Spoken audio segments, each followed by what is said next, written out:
Kan imigran Yahudi di Palestina menimbulkan gesekan dengan penduduk Arab yang berujung pada konflik berdarah. Pada tahun 1947, Perserikatan Bangsa-Bangsa PBB menerbitkan resolusi pendirian dua negara di Palestina, negara Yahudi dan negara Arab. Warga Yahudi langsung menerima tawaran ini dan mendirikan negara Republik Israel. Tapi negara-negara Arab tetangga menolak pendirian dua negara ini dan langsung memerangi Israel. Hasilnya, tepi barat dikuasai oleh Yordania dan Gaza dikuasai oleh Mesir. Jadi yang menggagalkan berdirinya negara Palestina itu bukan Israel, tapi Yordania yang menjajah tepi barat dan Mesir yang menjajah Gaza. Bahkan selama bertahun-tahun, Yordania dan Mesir menolak mengakui kedaulatan Palestina di tepi barat dan Gaza dan menganggap dua daerah tersebut menjadi bagian dari negara mereka. Ini fakta.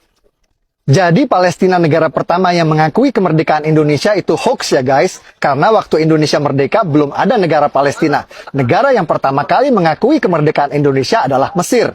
Ini foto Haji Agus Salim di Mesir menandatangani pengakuan kedaulatan Indonesia. Negara-negara Arab terus menolak pendirian negara Palestina inisiatif dari PBB. Dan pada tahun 1967 kembali menyerang Israel di Perang 6 Hari yang dimenangkan oleh Israel. Kekalahan ini malah membuat tepi barat dan Gaza kini dikuasai penuh oleh Israel. Bahkan saat Yasser Arafat, pemimpin gerakan pembebasan Palestina PLO, sepakat perjanjian damai Oslo yang akan mendirikan negara Palestina berdampingan dengan Israel ditolak oleh partai oposisi Hamas yang membuat pendirian negara Palestina kembali gagal. Dulu PBB menawarkan pendirian negara Palestina ditolak, malah dibalas dengan perang. Lalu Amerika menawarkan pendirian negara Palestina kembali ditolak, malah dibalas dengan serangkaian teror yang dikenal dengan nama Intifada. Rangkaian serangan ini memaksa Israel membangun pagar tembok tinggi sebagai satu-satunya cara untuk mencegah teror. Dan rakyat Palestina yang tadinya bebas ke Israel untuk bekerja sekarang tidak bisa lagi. Jadi yang paling menderita dari teror Intifada ini adalah rakyat Palestina sendiri. Sepertinya perdamaian memang sulit tercapai di sini karena setiap ada upaya menuju perdamaian selalu ada pihak-pihak yang berusaha untuk menggagalkannya. Tahun 2007 saat Presiden Palestina Mahmud Abbas sepakat dengan solusi dua negara, oposisi Hamas malah sengaja menembakkan roket-roket ke Israel sebagai tanda mereka menolak solusi damai tersebut. Yang banyak orang Indonesia tidak tahu, oposisi Hamas di sini itu seperti OPM di Indonesia. Mereka tidak mau mengakui pemerintahan sah Palestina dan ingin mendirikan negara sendiri di Gaza. Serangan-serangan roket Hamas ke Israel menyebabkan Gaza diblokade dan rakyat Gaza menderita. Simak apa kata warga Gaza soal Hamas.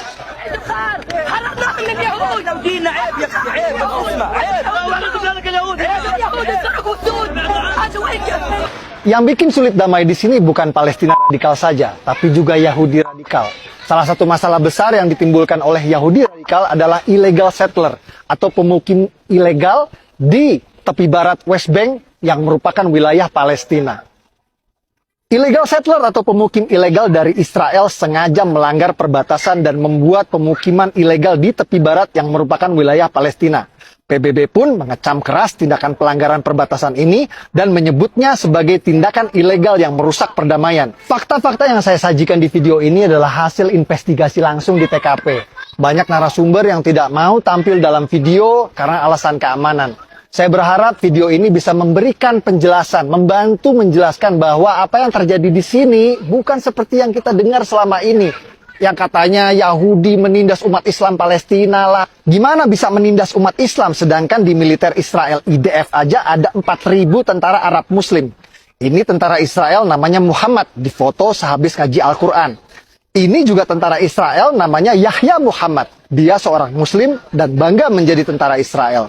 Dan ini namanya Muhammad Kabiyah yang berhasil saya wawancara. Fakta-fakta seperti ini tidak pernah diberitakan di tanah air karena fakta tidak laku dijual. Yang laku dijual adalah berita sensasional meskipun sering bertolak belakang dengan fakta di lapangan.